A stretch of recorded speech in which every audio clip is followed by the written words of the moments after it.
Welcome to Behind the Veil, a video podcast powered by the national nonprofit media platform American Muslim Today. This is your AMT Global News Bulletin, bringing you the top headlines from around the world and across the U.S. Don't forget to subscribe to American Muslim Today, where the headlines meet hard truth. And here are the stories making news. A major transatlantic trade war has been narrowly avoided. President Donald Trump and European Commission Chief Ursula von der Leyen have struck a deal, ending 4 months of grueling negotiations. The agreement sets a 15% import tariff on most EU goods, half the rate Trump had threatened, but still higher than pre-Trump levels. The EU has agreed to spend hundreds of billions on American energy and technology, including liquefied gas and semiconductors, while also investing in U.S. infrastructure. Aircraft parts, agricultural goods, and some chemicals will see zero tariffs. But key sectors like steel and pharma remain mired in confusion, with Trump maintaining harsh tariffs on some EU steel and floating uncertainty around future pharmaceutical duties. Despite the fanfare, many EU leaders remain cautious. German and Italian officials welcomed the stability, but noted the deal's long-term consequences remain to be seen, especially given Trump's ability to reimpose tariffs if investment benchmarks aren't met. In a dramatic shift, Donald Trump has shortened his deadline for Vladimir Putin to agree to a ceasefire in Ukraine from 50 days to just 10 to 12. Speaking in Scotland during his meeting with UK Prime Minister Keir Starmer, Trump said he's disappointed in Putin's continued missile strikes on civilian areas, including nursing homes in Kyiv. Trump warned that if Russia fails to meet the deadline, the U.S. will impose sweeping secondary sanctions on countries still doing business with Moscow, penalties that could reach up to 100% tariffs. President Donald Trump suggested Israel could do more on humanitarian access in Gaza, acknowledging that many people are starving. This comes as over 60,000 people have reportedly died in the 2-year war, and images of malnourished children continue to circulate globally.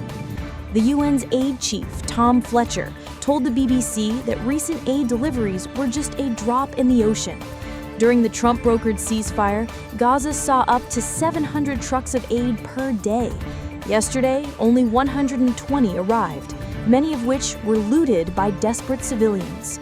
Fletcher emphasized that the UN could reach the entire population in weeks if granted access and security.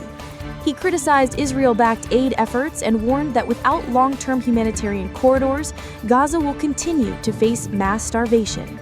President Trump has reignited his feud with London Mayor Sadiq Khan, calling him a nasty person who's done a terrible job.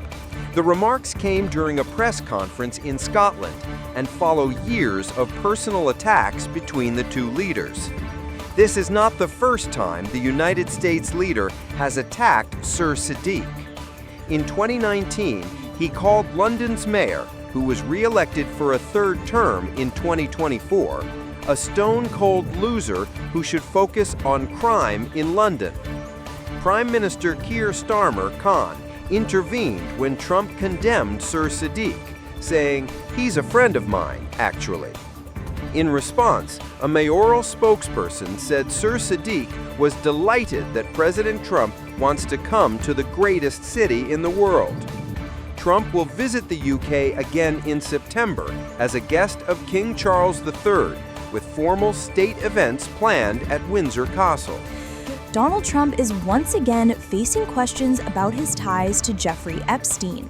Speaking aboard Air Force One, Trump said the two men fell out after Epstein hired a young woman who worked at Trump's MarALago spa.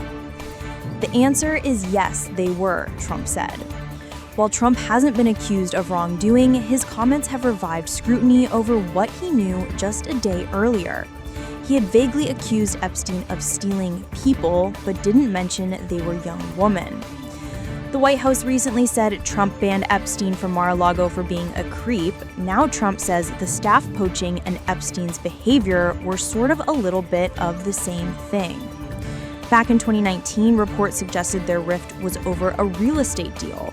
Trump had then declined to explain further. Now he claims Epstein ignored warnings and continued hiring spa employees, prompting Trump to cut ties. Not too long after that, he did it again, and I said, "Out of here," Trump said.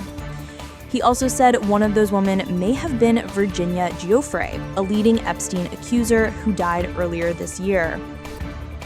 "I think she worked at the spa. He stole her." Observers say referring to victims of sex trafficking as employees downplays the abuse. And this isn't the first time Trump has made controversial remarks. In 2002, he said Epstein likes beautiful women as much as I do, and many of them are on the younger side. Meanwhile, Kamala Harris has confirmed she won't run for California governor, signaling a shift in her political strategy after losing the 2024 presidential race. Polls showed Harris as a likely frontrunner, but she says it's time for a new approach. "We must pursue change through new methods, committed to our values, but not bound by the same playbook," she said. That's it for now. Thank you for joining me on Behind the Veil. If you value our public service journalism, please support American Muslim Today, a 501c3 nonprofit, by following us on social media at American Muslim Today or donating at AmericanMuslimToday.com. Before you go, don't forget to hit that subscribe button.